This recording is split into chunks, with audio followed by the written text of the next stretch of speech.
Podcast Network. It's your contrarian agrarian Sue Belcom.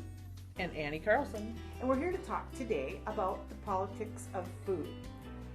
This is a complicated subject in my mind, Annie, so can you tell me what's going on with food politically speaking?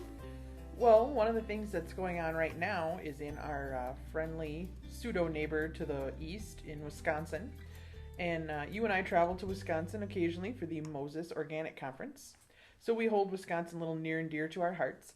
And in Wisconsin right now, they are debating a cookie bill that would allow home cooks to bake and sell products from their home kitchens. So I want to know what is so complicated about that. I cook and bake and share with my neighbors all the time. Well, and one of the things that's the problem is that they want anybody who's engaged in sale of a product, a production product, whether it be a dozen cookies or 100 dozen cookies, to have a licensed commercial kitchen. So when we talk about, business incubation, we start about starting, how do you know if you have a good product? Well, right, and who can afford to put a commercial kitchen in? Because that has to be totally separate from your home kitchen, correct? Absolutely. We're building one right now. And it's not cheap, is it? It's not cheap. Even home appliances are pretty expensive these days. I can't imagine what it would cost to put a commercial kitchen in. And Annie, what if somebody doesn't like what you're cooking? And what if you don't have a good recipe? And what if you're not doing good farm food safety practices out there? Then what happens? And what if you find out you really don't like baking muffins 5 days a week? So can you sell your commercial kitchen to somebody else? Not when it's built into your property. That's what's just ridiculous about this, Sue, is that there's no leeway to find out if you actually like doing this, if you actually have a good product, if you can actually sell it. So it doesn't work. You don't think you could practice on your family and neighbors? Here's the problem with family and neighbors, Sue, is that they get it for free. Of course it tastes good. It's free. Of course you're right. That's right. Everything that's free tastes better, doesn't it? And if someone else is making it, it's even better than that. So you're saying that it's nearly impossible to start a small baking business in this state of North Dakota because of regulations? Well, no, not North Dakota. Because North Dakota, you can start and sell at a farmer's market if you have that sticker on it that says this was done in a home kitchen. It's not subject to state inspection. Every single product has to have the sticker on it. So they can't do that in Wisconsin? No, they can't sell at all. That's which ridiculous. Is why I'm saying this is so unfair that this is even an issue. Like, why can't they? So the issue that's on the table right now is to allow them a $10,000 limit. So if you make less than $10,000 of product, you can do it in your home kitchen. But who can live off of $10,000 a year? Right. That's ridiculous. I'm okay with that $10,000 limit versus none right now. True. When you can make up to $10,000 a year, that's a good way to put your toe in the water and test it out to see, hey, do I like muffins? Do I make muffins people want to buy? Do I have a place to sell my muffins? And if you're one of the big concerns that they have in Wisconsin, and the article that we'll link to in the show notes has this quote, but what they're worried about is being able to trace if there's a problem. Well, if you're only selling $10,000 worth of product, you're not selling it into the Hy-Vee grocery store or, a chain supermarket.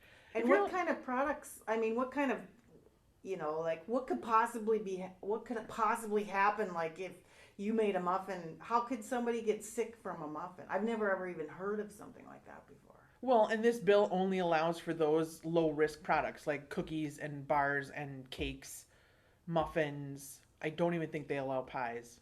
We'll have to check the article in the show notes. Oh my gosh, because, everything that has high sugar content like that is pretty much safe, unless you're stupid enough to leave it on your counter and eat it when it's green, which would indicate mold growth. Yes, you would think so. So when does the responsibility move to the consumer as opposed to the person who's actually doing the baking? Isn't that kind of an issue? Like, don't we have some responsibility that the food we put in our mouths looks and appears to be safe? Give it the 5 senses test. Does it look good? Check. Does it smell good? Okay. Does it taste good? Not so much. So, yeah. That was for only 3. What's the other? Look, smell, taste, touch. is it you hard can't really as a hear rock? it. You can't really hear it. You can hear it when you put it in your mouth and start chewing it, right? Oh my Hearing gosh. comes with the canned goods. If you can hear it pop, then you know you have good something canned goods. And actually, and we're going to talk about opening jars when we talk about another recipe that we're going to give to people on our Food Friday, whatever we call it thing. But you can find a link to this complete article on the cookie bill in Wisconsin in our show notes. I do know from personal experience that when I started working as an artist, it's kind of a progressive thing to grow a business. I'd start weaving, then I would give it away. I would start. When you grow a business, it starts out slowly. I would weave something, I would give it to somebody. They would say, "Oh, this is so cool, you should do more of this stuff." And I would give some more of it away. And then one day I realized that I couldn't afford to buy yarn anymore unless I started charging for what I was giving away. And that's kind of how I got started selling. And then, of course, you have to learn how to market yourself, and you have to learn how to do bookkeeping, and you have to learn how to file sales tax. And if you travel like I did, you have to learn how to file sales tax in several different states, counties, and cities.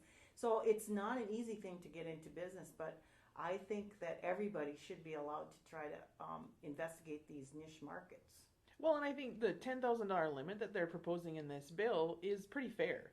I mean, no, you can't make a living on $10,000, but $10,000 allows you to take a hobby of baking and try and turn it into a business. And if you're having success at that $10,000 limit, then it makes only good business sense that you move forward into a commercial kitchen.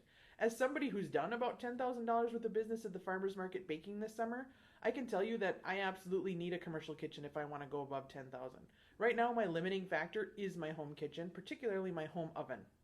Yes, and I did get a new oven this year that has 2 ovens in it. I could bake 6 pans of cookies at one time, but it's not large enough to bake a bunch of bread in it, let's say. And that's a popular item, isn't it? Absolutely. Baked bread. Nobody does that anymore, and it's one of my favorite things to do. So once again, folks, if you want to find a link to this complete article on the cookie bill in Wisconsin so that you can keep up to speed on food politics with us, go to our show notes and click on the link.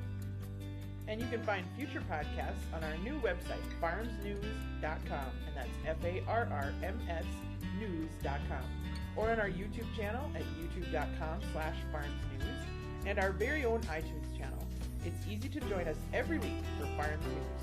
And if you have an issue, a comment, or you would like to be a guest speaker on our next episode, call us at 701-527-5169 or 701-486-3569. If you prefer to email us, it's simply info@farms.org. Don't forget to stop by often at farmsnews.com.